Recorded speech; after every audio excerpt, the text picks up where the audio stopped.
Hello everyone, I'm Bénédicte Lacheré, conservator restorer of stained glass. I will present you the restoration of Art Nouveau stained glass windows through our intervention in the Villa Majorelle in Nancy.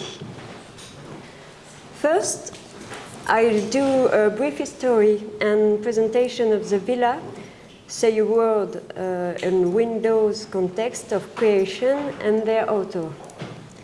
I will then resituate our intervention with the restoration of the interiors of the villa. Then we'll discuss the specificities of stained glass windows and our approach to their restoration. To conclude, we will talk about the opening of the villa to the public. The Villa Majorelle is located in the city of Nancy. It was built in 1901-1902, making it the first fully Art Nouveau style house in Nancy.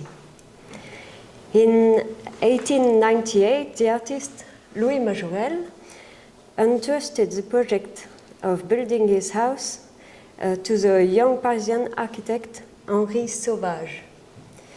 They worked with Parisian and Nancéan artists, among whom Jacques Gruber, for the stained glass windows. Louis Majorelle lived there with his family, including his son, Jacques Majorelle, later known for his villa in Marrakech in another style. The stained glass windows were created by Jacques Gruber, who was decorative artist. Before creating his stained glass workshop, he worked for the Dome manufacture, a crystal factory famous for its technical know-how. He became interested in stained glass around 1896, so just before the construction of the Villa Majorelle.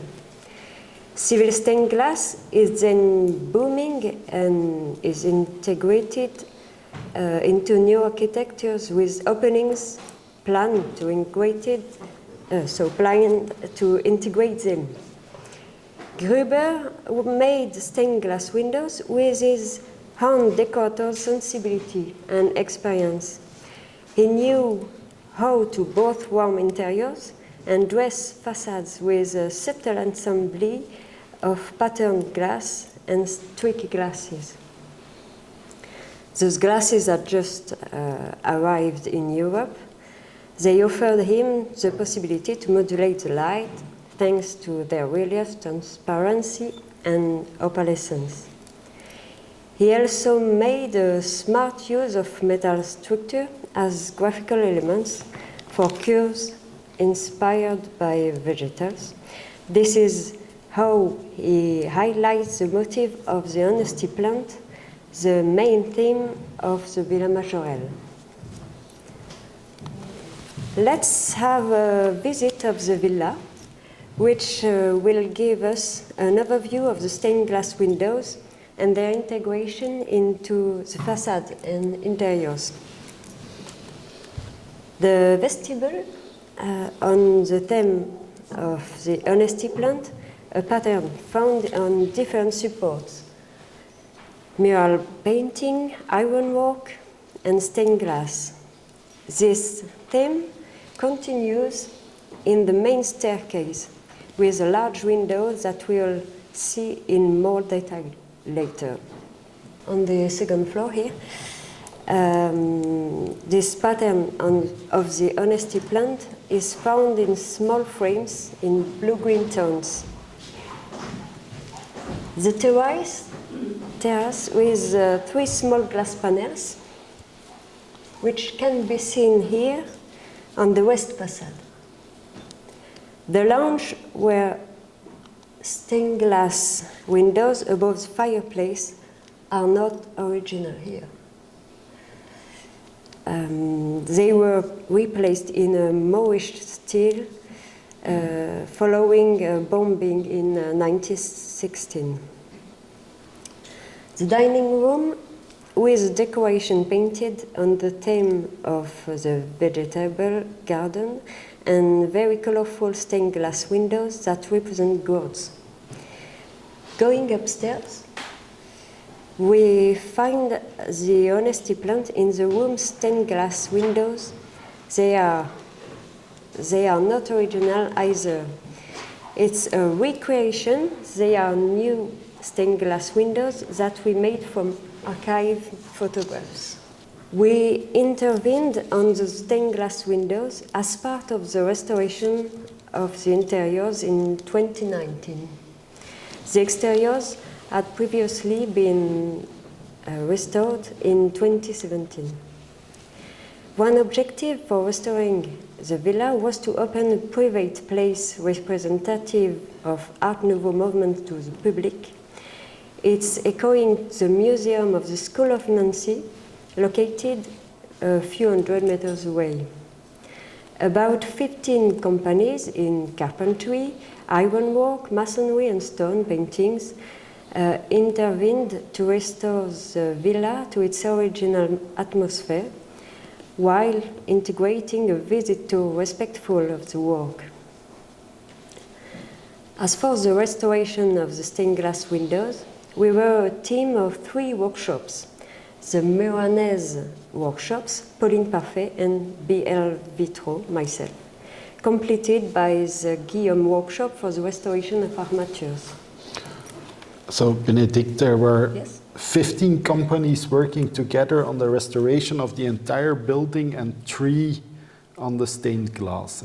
Yes. And was it difficult to work, to combine all these smaller entrepreneurs together? Yes, it was a complex organization, and I'll tell about this after.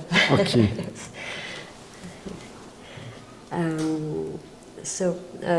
We intervened in accordance with the ethical principles contained in the Venice Charter, which consists of studying each panel and its pathologies before any operation, keeping any constituent element glass and lead as far as possible, especially here, in the presence of very specific and therefore precious glasses, we'll see, using restoration techniques and materials that are reversible and compatible with original materials, supplementing and or replacing, if necessary, with dated pieces of glass, documenting our intervention through photographs, graphic surveys provided at the end of the intervention as archives.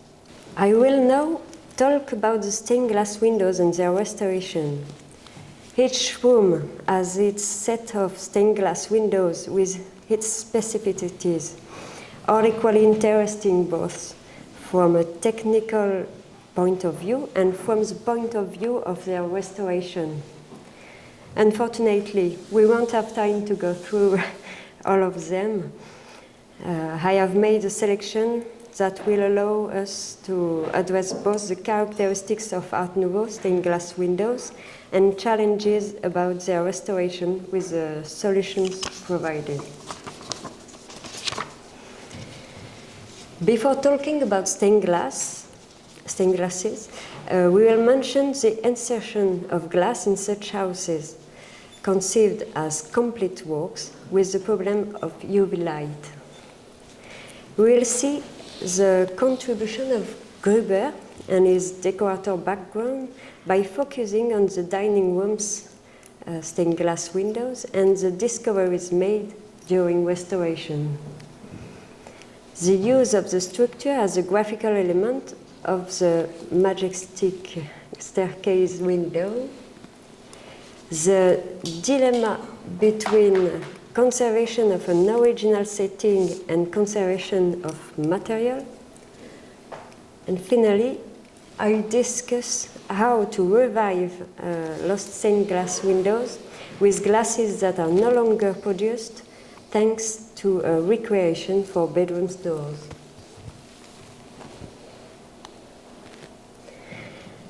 As we saw, During the overview, stained glass windows, paintings, carpentry are works of art inside a work of art that is the villa and its architecture. It means that during the restoration project, there were a certain amount of constraints with a rigorous organization to respect the work of each trade. Beyond that, we must sustainably preserve each component of this work. This is a problem for windows and stained glass windows that let light in and therefore UV light likely to degrade paints, for example. At the Villa Majorelle, we face this problem since on the north facade, a large window is flooding the second landing and the painting underslope with light. It's not a stained glass window, strictly speaking, but patterned glass called in French écailles or scales. To protect the paints from UV light, it was planned to apply an anti-UV film on the inside of the glasses. However, due to the excessive relief of glass on both sides, this solution couldn't be implemented. The film would have left folds and bubbles leading to poor holding and bad edging. We have carried out protection tests in the form of sprays, which have been deemed insufficient for UV protection. The project manager had to find a compromise and chose to install a blind. This solution is protecting the paints without impacting the glass. What was the solution finally? To install a blind. A blind, okay. So a cover on the outside of the window? No, inside. On the inside, yes. Okay. And so, whose idea was it to install the film? Was it the architect? Yes, the film was an idea, yes, of from the architect, okay. but the... And then during the tryouts, you saw that it didn't work and you decided to go for the blinds. Yes. On the inside, okay. After, so the patterned glass is now visible. Yes. But we don't know if it's an original glass. So it was a solution. Okay.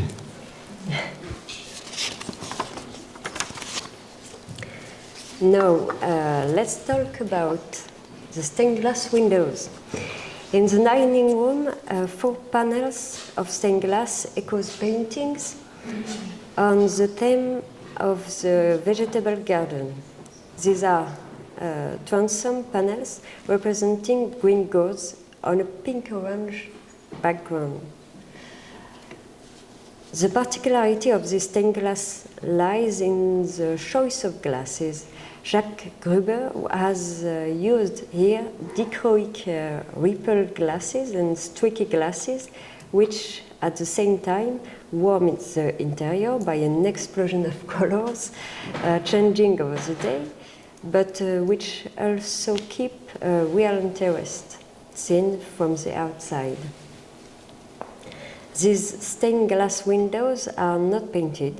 Gruber seems to have favored the effect rendered by glasses and acid etches, which he will develop later in his works. Unfortunately, these stained glass windows have been tarnished by soot due to the fireplace located in the middle of the room here. The colors were no longer visible in reflected light. The 4 panels were removed and brought to the workshop where we did the soft brush cleaning. The panels are quite large and poorly supported. 1 tie bar per panel, if you see here, just one.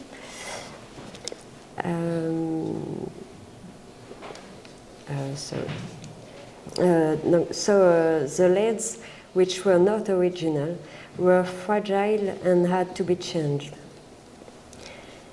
The unleading allowed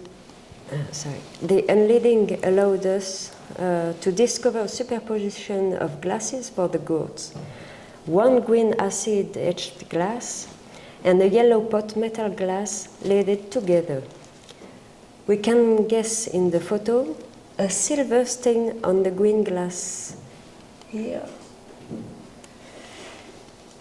Gruber probably tried to paint the glass without success, hence his idea to superimpose two glasses. In this photograph, we can see orange glasses, here, for example. There are glasses from a restoration by Gruber himself after bombing in 1917. So we chose to keep them. Finally, after reinstalling the stained glass windows, the plexiglass protections were replaced by glass against potential shocks.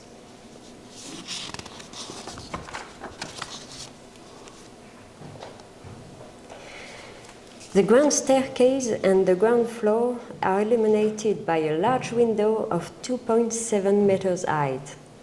The honesty plant is represented on pink background around an oval transparent glass that once overlooked the park, which today overlooks the neighboring buildings.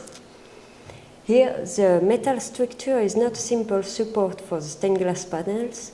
Gruber knew how to associate it with lead and make it enter into his composition as a graphical element. New glasses, walled plate and streaky glasses are perfectly adapted to the honesty planting. Jacques Gruber uses streaky glasses for the stems of the honesty plants. He reserves the walled plate glasses called Whipple, opalescent for the honesty plants themselves and for the background in pink tones. The relief of the walled plate glass is placed on the outer face, which may seem surprising from a conservation point of view, since it captures external dust more easily. In addition, instead of a park, glasses now overlook the street and its cars. It could also have been a will from the artist, since the light effect is different depending on the direction of installation. Sorry. We can also note here the absence of paint. This is specific to Art Nouveau stained glass windows, where we see very little, only lines in general. We will. Sorry. Yes. Can you go back one slide? Yes. So the relief is on the outside, the external part. Yes. Was the lead here? Is this the original lead, or was it also replaced? The lead, it was a restoration. It was already restored, and do you know when? Sorry? When was the restoration of the lead done the first time? We don't have an archive about the... So it's unknown. Okay. We don't know.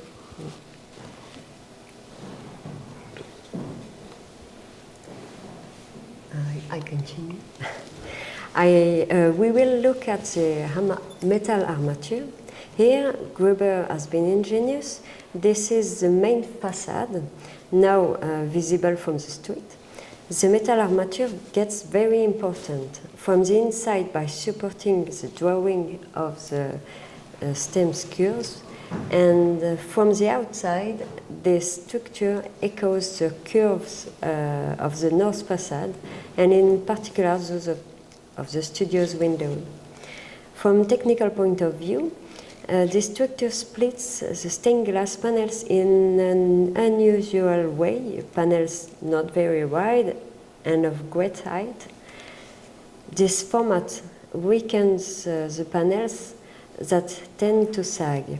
There were different types of assemblies by interlocking, by screwed input, and the whole structure is fixed to the wooden frame by screws.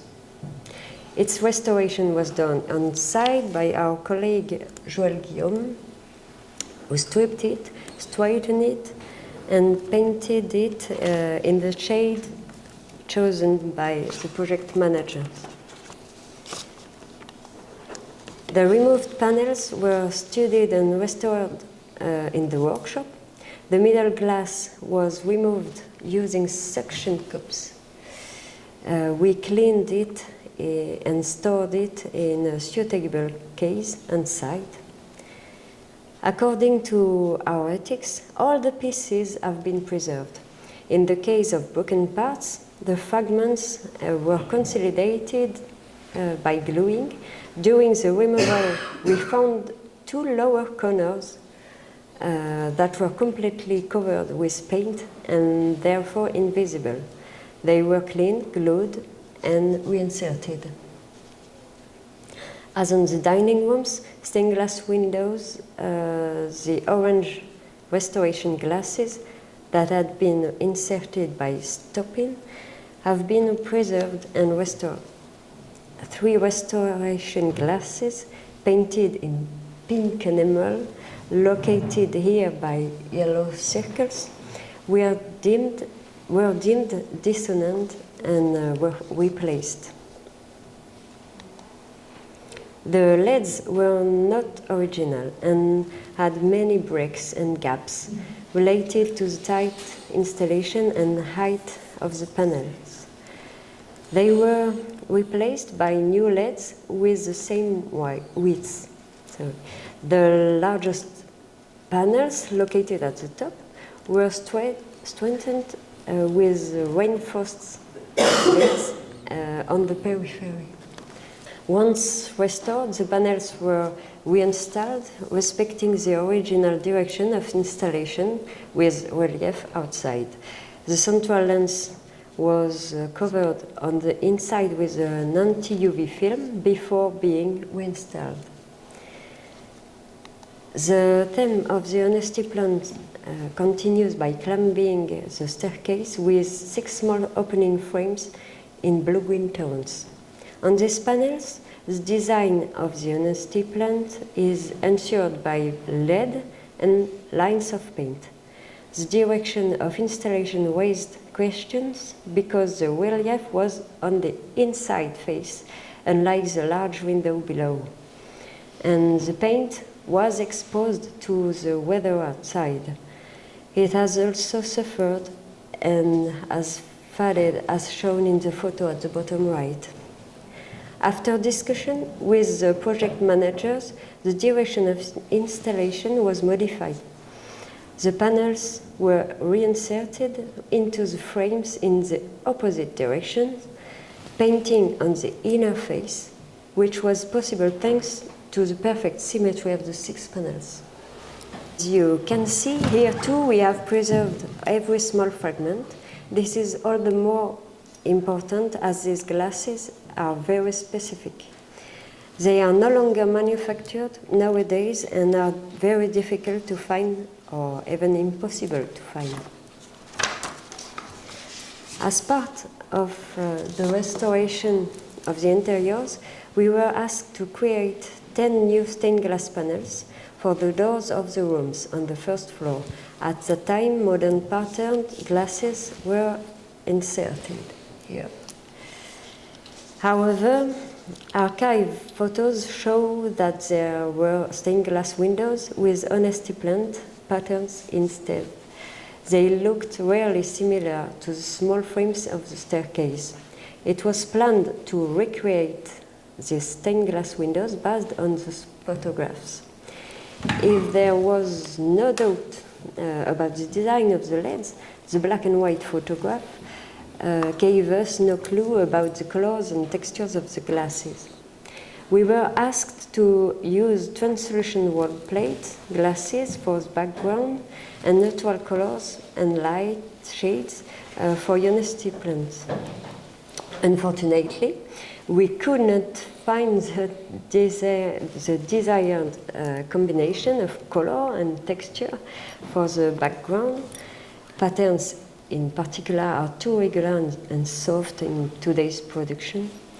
Finally, a transparent tricky glass veined with white without relief was chosen. We obtained the irregular ripple by molding, as you can see on the photo. On estiplants, spikes were highlighted with grisaille.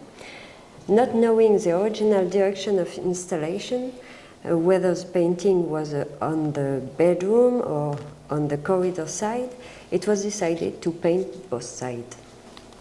As part of the reopening of the Villa Majorelle, we were asked to make a demonstration stained glass window called Tactile and Visual for the disabled public.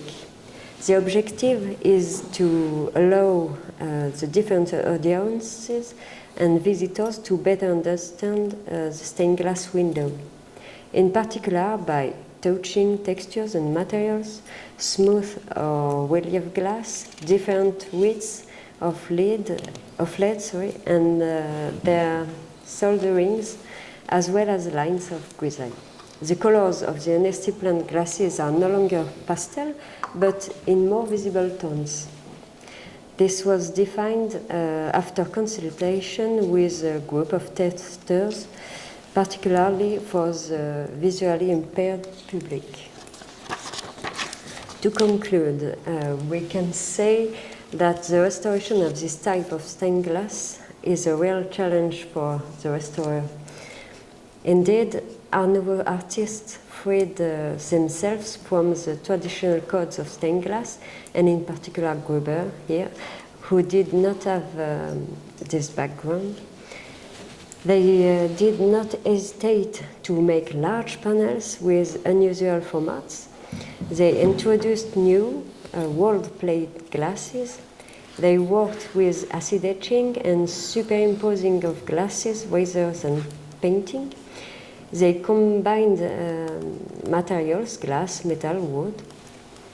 In order to respect the work and its authors, we must be aware of these particularities and understand them technically in our restoration approach. Some glasses are now impossible to find. For example, the ripple glasses we have been talking about. When facing a gap, it is then necessary to be creative, to recreate them and get as close as possible to them. The Villa Majorelle is an excellent example of what Art Nouveau has brought to the art of stained glass, which can now be seen and enjoyed by the public. Inauguration of the Villa Majorelle in February 2020 was a great success. It was an opportunity for discussions between visitors and craftsmen who participated in the restoration. I really encourage you all to visit it. Thank you very much for listening. I am now at your disposal for questions, and I now leave my place to Jordi Bonet. Good evening. Thank you for accepting this presentation.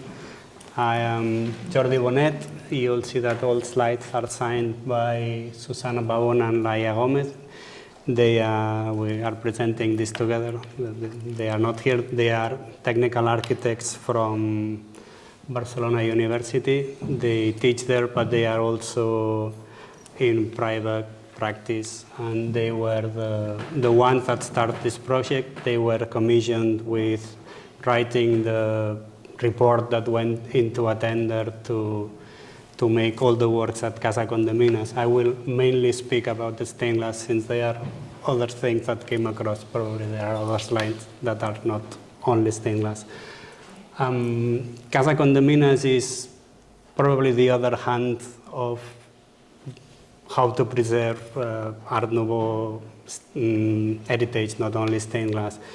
it's a house in Barcelona, that it's a remarkable house, but probably is not renowned to have its own future as a tourist attraction. So probably by selling tickets, it wouldn't have a future.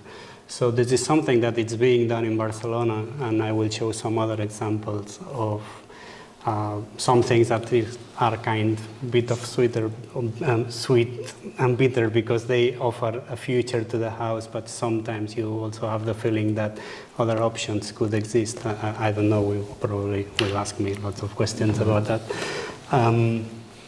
Barcelona is there, just in case. And Casa Condeminas, its place in the harbor. This is something unusual for an Art Nouveau house. We'll talk more about that. So another worldwide renowned houses, buildings like Sagrada Familia, for instance, have other problems. They don't have financial problems.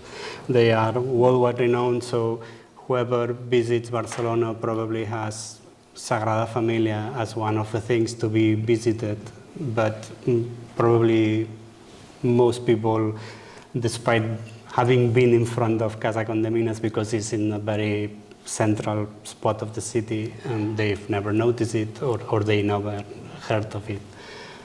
The central part of Art Nouveau in Barcelona are these three houses that are also worldwide known. One is Casa Morera. I will show a picture of the inside in some minutes. And also Casa Majorelle, which is a house museum. This is also something that has to be said. There's Art Nouveau decoration, but then there are these houses that kept all the store inside. So Casa Majorelle has the furniture, the glassware, all the items of the family that lived there. This is something that doesn't happen in Casa Condeminas. And the third one is Casa Batlló by Antoni Gaudí, which is probably the most famous one. Another example that was a bit controversial in Barcelona was what was made in Casa Burés. Casa Burés was one of these houses that was wonderful, was closed for 20 years, so was not well known even by some experts, but has stained glass, has wonderful ceilings, has mosaics, and however it was not renowned to have a future to only have a future by selling tickets and showing it to visitors. So the government that did not know what to do with it. It was owned by a family that could not maintain, so the government bought it. Then the regional government sold it to the town hall, and finally the town hall sold it even cheaper to a private investor. And this private investor just made a huge investment in keeping all heritage, but divided it into apartments, and then sold the apartments that were quite costly, you can imagine, and now it's in private hands. So let's say that everything that was heritage is preserved, but now it cannot be visited. So it's kind of, it could be that there was something else might have been done. This is something very similar to what has been done to Casa Condeminas, and now we will go straight to Casa Condeminas. This is the city plan of Barcelona, which is very similar to what exists now. This is the medieval city center, and that's where you won't expect to find Art Nouveau houses. Barcelona had a very peculiar story. Since it was a strategic harbor, it always has a military fortress, so it was not allowed to build out of the fortified wall, which was going around all this city. And it was not until 1860 that Ildefons Cerdà, a man, drew this plan that was not fully built as it is displayed here, but it's more or less what's known as a Chample, and most Art Nouveau houses are placed there. So this is our Casa Condeminas. This is Güell Palace, which is an exception. Güell Palace was the palace of family Güell built by Gaudí, so this is one of the most renowned building by Gaudi. This is Passeig de Gràcia, where Casa Batlló is, and these are just Rambla Catalunya and Casp, and more or less Art Nouveau buildings are scattered all around the Shambla, but not on the medieval city center. Where would the Sagrada Familia be here? More or less somewhere like that, around there. This is just an old drawing of the city, and this is where Casa Condeminas was placed. So there were two buildings in 1516. So there was an art historian that was commissioned an historic report on the building, and they said, be prepared if you dig on this building to find some medieval remains, and then probably you'll have your workplace stopped because there will be archaeologists sent to study the remains. This is how the house looks on 1874. So in 1860s, something new has been built. Notice that this is the back of the house, so the main entrance was on the other side of the construction, and it was not until the first international exhibition of Barcelona on 1888 that there was a bigger avenue, better built, made on all this street that now looks quite empty. So this is our Casa Condeminas. This is the main facade. Probably the picture is around 1970s. This is very much how it looks today. So what we know is that international exhibition, the street was reassembled, so a proper avenue was built. And then in 1902, a lawyer commissioned architect Josep Pujol i Brull to make some changes on the houses, which involve changing the main entrance, so from one side to the other side of the construction, and then he added also all the decorations. The house was used as apartments until 1971, and the office of Condeminas was kept there until 90s. Condeminas was a shipping company, so they arrange shipments all around the world, and they also have warehouses in the harbor, so when goods arrive, they could be stored for a while. And this company still exists.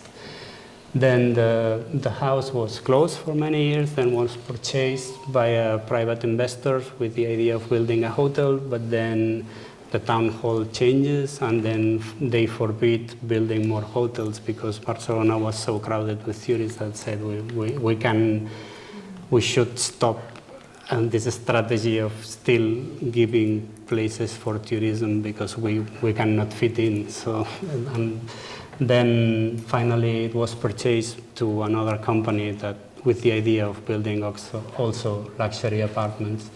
This historical report is made by Beclus, which is a renowned team of historians that work mainly on architecture and urbanism around Catalonia.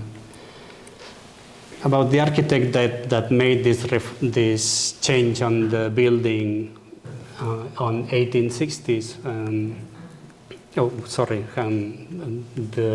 the reform was made in 1902. We have the problem that he's not a renowned architect, so we have very few news from him. We know that he was involved in politics and that he also was a composer, but from 1901 until 1920, he only works on 20 houses. And these houses all do have some kind of Art Nouveau decoration, but they don't have stained glass. And since they are not many, we don't know whether he stick to the same team of artisans. So we unluckily don't know many things about Pujol i Brull. We don't know because we don't know, but we don't know because he did not do many things. And inside Casa Condeminas, we found a central gallery, which has around 60 floral stained glass windows, and also at the ground floor, it has a a huge gate with stained glass, and this hut for the housekeeper, and also a second gate decorated with stained glass.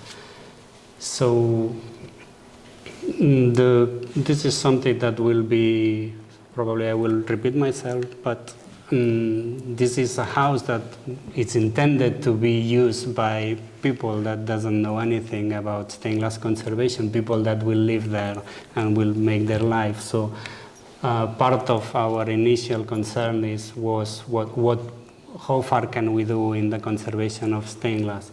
And inside those apartments, there was nothing left. So there was stained glass, and the other parts was just the structure part of the building, some mosaic, and some chimneys, and some ceilings with chalk, but most of the decoration were vanished.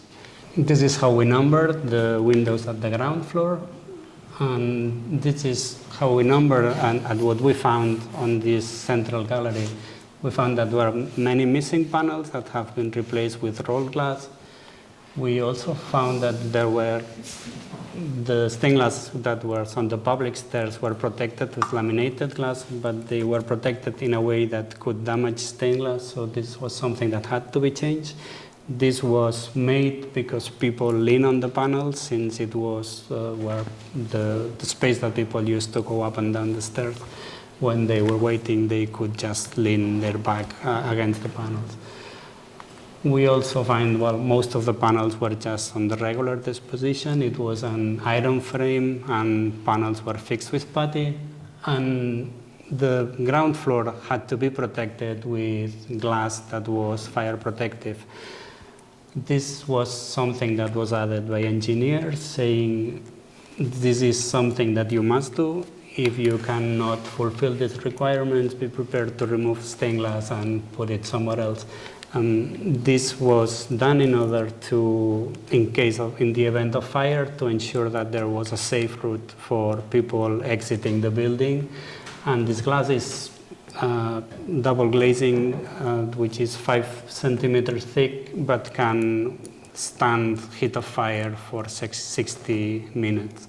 So suppose that in 60 minutes everybody will notice the fire and will find their way out of the building. We also find something surprising, like a window made by my grandfather in the 1970s, which looks Art Nouveau, but was not Art Nouveau, or at least was not Art Nouveau from 1902. So what we do with this, because according to guidelines, if there are new additions on the conservation of the building, they have to be clearly identified. This was something that we were not doing. This was something that was already done, and by chance it was my relative. If it was not my relative, well, it was the same problem what we do with this. Because Jordi, you didn't say this, your family has been active in the stained glass industry for over 100 years? Yes, this year we turn 100 years old, yes. So then we check our archives and we find the invoice. So then we notice that this window doesn't have anything to do with the drawing of the other windows. And the colors kind of match, but the drawing is absolutely a new creation. And then at the bottom here, I point out this panel because also doesn't have anything to do with the other background. So we guess that this small panel is original from 1902, and the background is a later addition, but we could not find whether we did this or somebody else did this. This is the coat of arms of Casa Condeminas. The initial owner was Govern, which did the same trade as Condeminas company, but we did not know when it changed from Govern lawyer to Condeminas. Probably when they did these changes, they had this coat of arms. We don't know, but at the same point, this was not 1902. Regarding the maker, we don't have a huge field of research. We only have one archive of the Regali Granell firma, which is the biggest stained glass company during the Art Nouveau period. So first thing we do when we don't know anything and we are researching an Art Nouveau field of stained glass is going to this archive and see if we are lucky. If we solve it with this archive, we're done. If we don't, it's very difficult because the other studios do not keep archives. So we have isolated news, or we have to go into old press and try to find out if they publish anything. These are the interior of Casa Regali Granell. Since this is a public archive, this is a very renowned couple of pictures. But there's this other one which is less known. This is the room where people work on the lead mills. So they shape the lead that is used to lead the windows. And if you notice at the background, there's this acid etching that it's exactly acid etching that we can find at this housekeeper hut. This is a bit too soon to say that they were the makers, but at least they could have been. This is not a popular engraving, so the only place in Barcelona where I found this drawing is this house. So let's say that they could have been, and since they were the largest studio, just leave it like this, they could have been the makers. They were the makers of these interiors from Casa Morera, the first house I showed some minutes ago, or the huge ceiling at Palau de la Música, which probably is their best work. What we found at stained glass from Casa Condeminas is that since the house had been closed for many years, there was a thick layer of dirt, that some panels were bowed and sagged.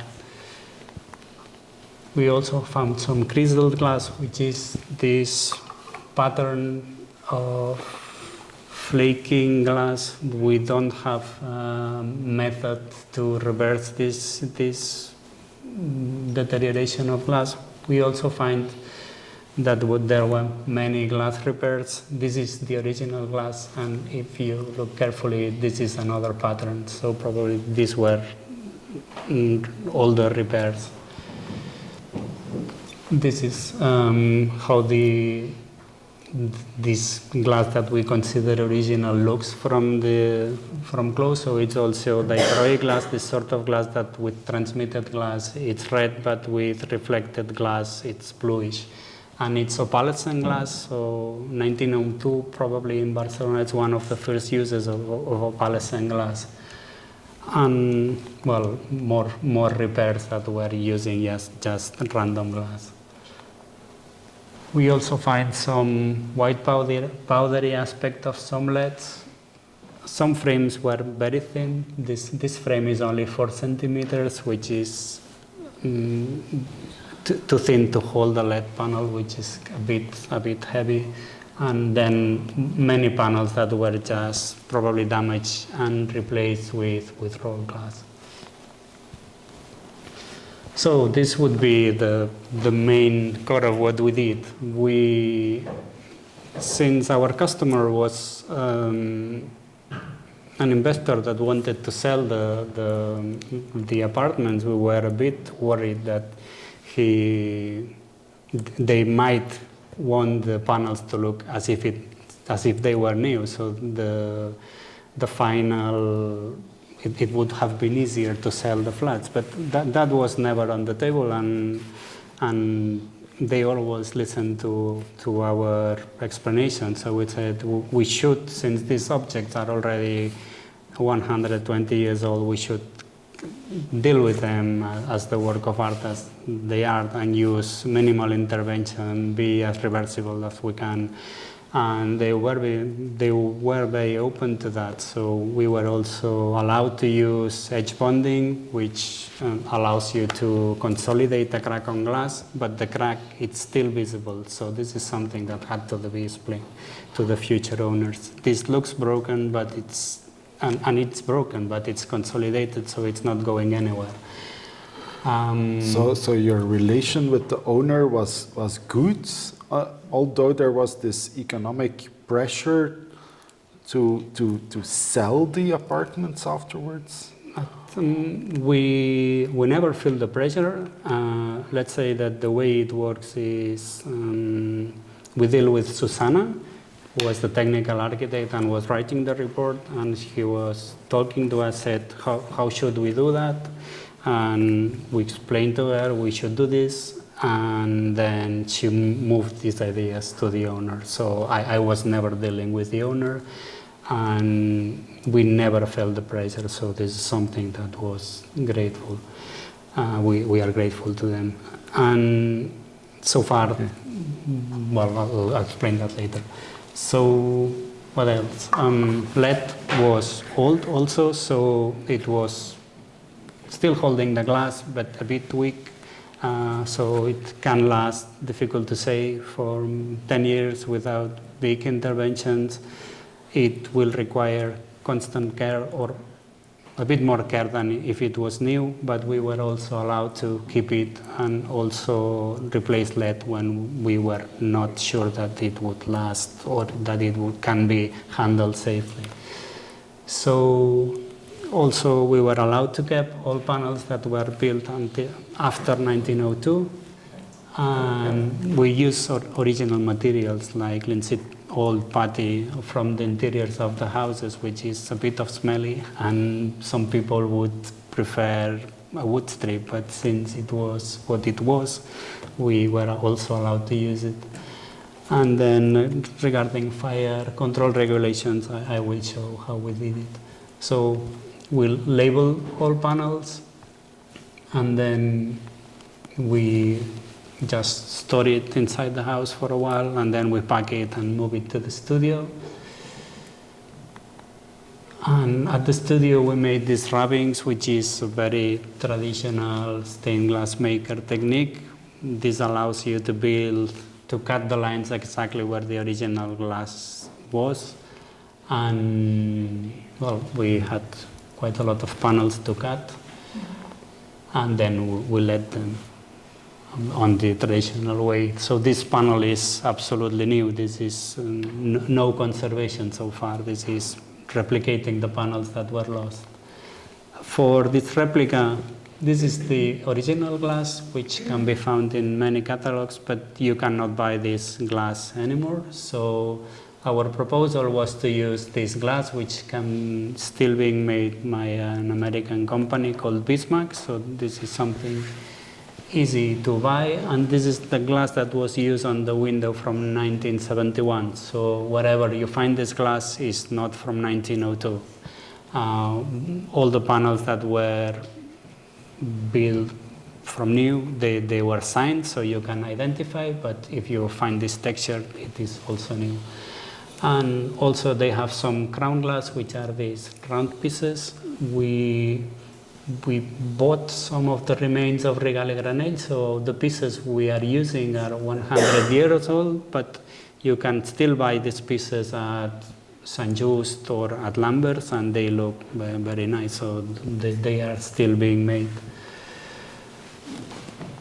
This is how we LED the panels, which is, well, we all stained glass makers do more or less the same methods. The tools are a bit different from one studio to the other. Our local tools are a bit different from the ones from Central Europe, but we join the loose pieces of lead with loose pieces of glasses, and then we weld it with tin, and once it's welded with tin, you can lift the panel. So that's the traditional way.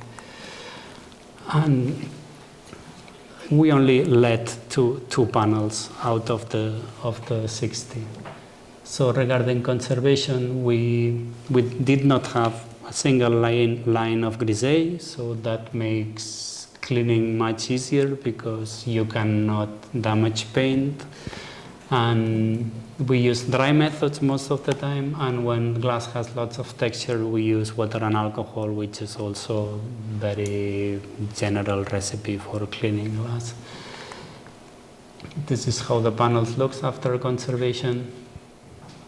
And finally, we just move the panels to their original position. All panels were disassembled from the frame. The frame were sandblasted and painted. And this is how the new panels look. So they are matching quite a lot the old panels. Since they are in the upper floors, they do have a bit more light and they look a bit more transparent, but overall they kind of make a full set. And all this has a sign, so the one that's living on this apartment will know that this window is not 1902. Regarding the fire control windows, there was this very thick glass there, which is 5 centimeters, and this cannot be opened. This is something that has to stay closed. So, well, if there's a fire, there won't be an open window unexpectedly. So this can not be opened from the inside. And what we did was to move the panel a little bit on the outside of the room, so it's a bit visible from the inside, but from the outside it's almost not noticeable. You can notice that the part of the wall that can be seen is narrower at the bottom ground, but from when you see the full facade. So these are the fire protected Yes. panels on the outside. Yes. Is there a hot topic in Central and Northern Europe right now with the energy crisis and the prices we pay for our energy? Is the conservation and the sustainability of often single glazing windows? Was there any question there for you to Yes. make it more sustainable? Yes, there was a concern about how much energy was being lost through stained glass, and actually we start measuring it, and this is something that still we did not finish, so I cannot show it. But we were lucky that the central gallery, it's all interior and it's covered with a ceiling. So the main concern was not the loss of heat, but the gain of heat, especially in summer. So all these apartments will have air conditioning, and this central gallery was pretty warm during summer. So installing protective glazing was pretty complicated on so many windows. They said,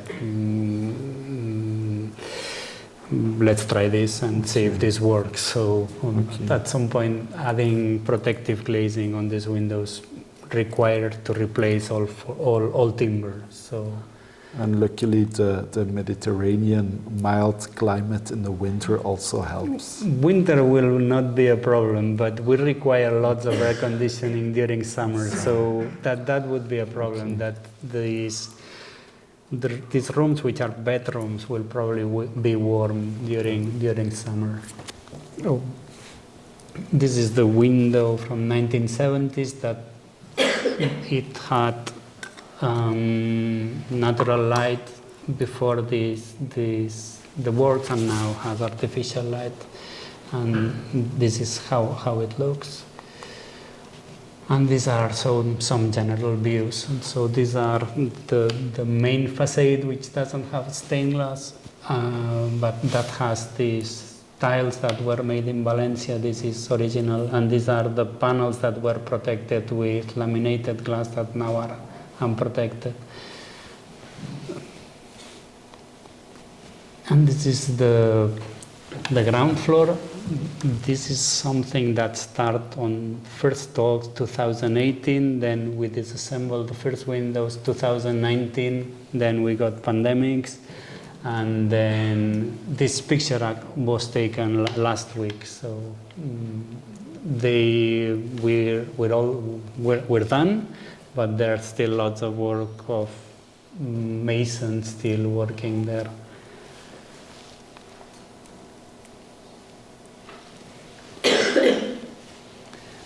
So this is the last slides. One of the things that we do is try to, we don't speak to the owners, but we speak to the property through the technical architects. So we wrote a report saying this is the main thing that you have to be aware of your stained glass. If nothing of this happen, you have healthy stained glass, don't worry. If something happens, call a conservator. If you want to clean it, dry clean it first. If something happens, call a conservator. So this will require continuous care of the owners. And then, well, stained glass will not have the insulating properties of double glazing, but it's displaced as it was original, and it should last many years. And then Casa Condeminas is not a house museum, so when you try to solve the conservation of these buildings without adding anything new, it cannot be done. The floors will be new, all the windows that are not stained glass are new, so many other things will be new. And after all, I always have this kind of sweet and bitter feeling that the house has a future, but at some point, I don't know, you always have the feeling that you could have preserved everything, and you could have kept it as a ruin, and then it would have been much more authentic. But obviously that would be a very bad advice, because the house would probably be abandoned in some years. So thank you. The first idea was to deinstall only the central panels of the cupola, so the main panels. So we had a big scaffolding here in the middle. We couldn't have scaffoldings all around in the beginning, because this is actually a private building, also owned by a company. And so they have they have a lot of meetings, VIP meetings, so it was very important that the building still could be in use while we were working.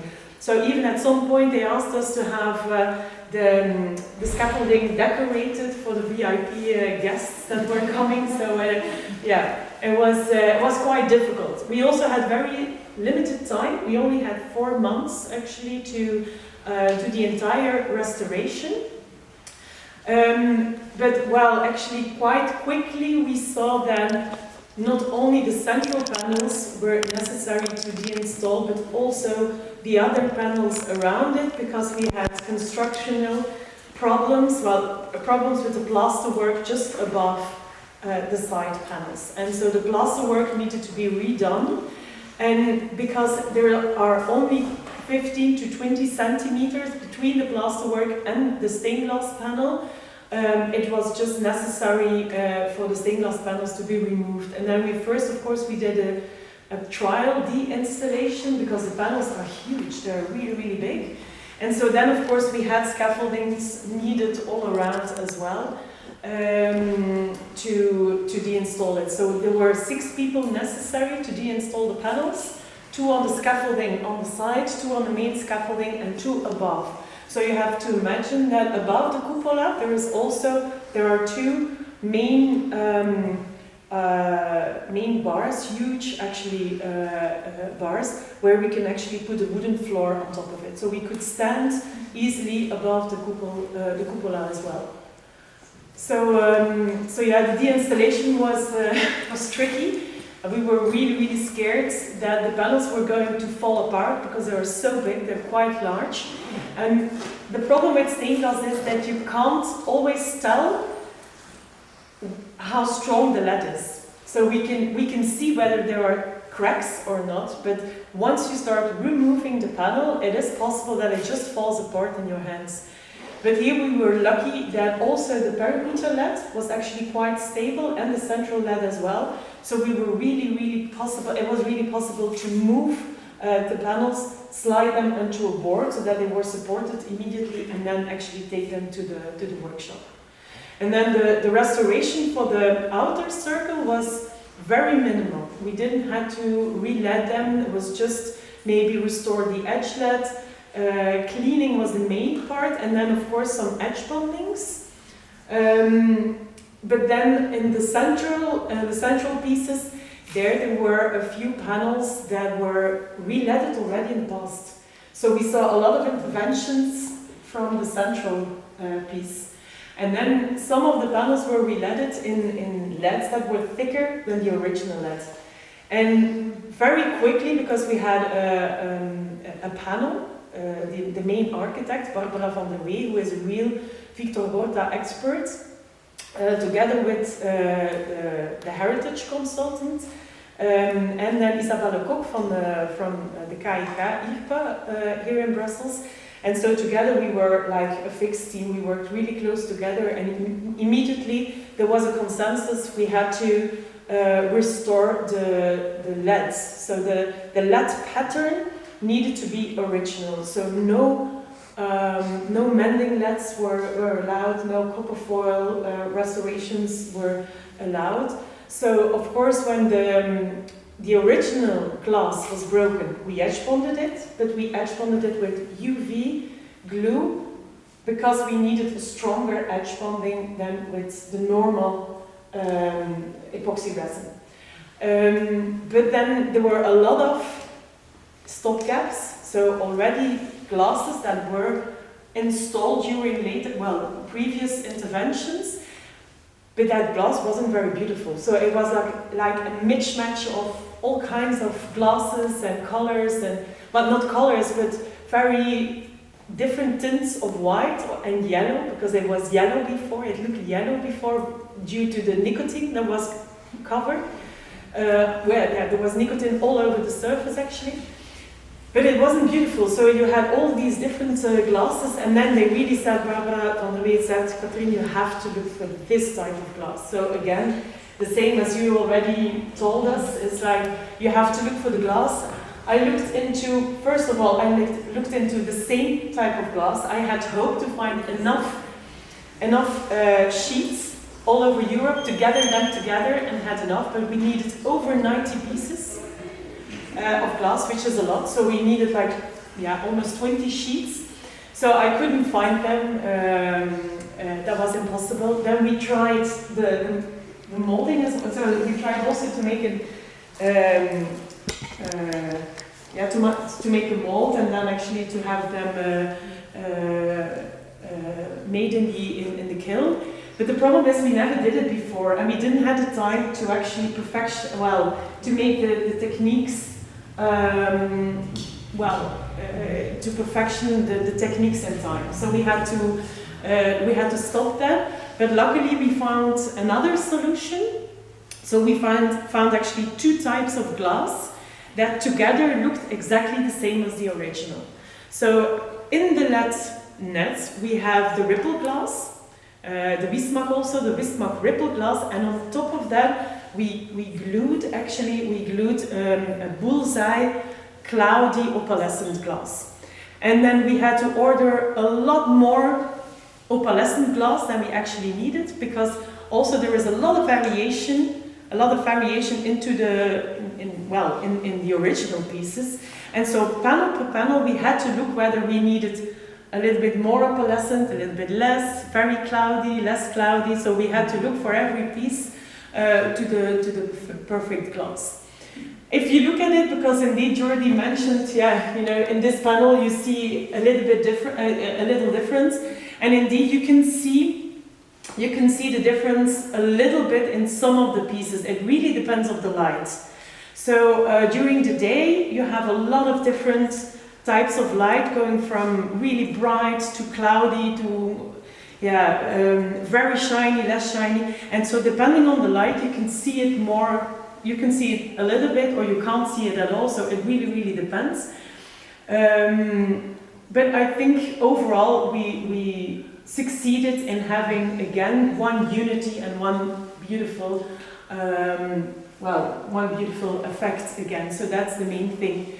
However, some of the things, like for example, an aspect that we didn't expect, for example, because we glued it on top of it, it's really like a second layer, and the glass isn't inserted in the LEDs.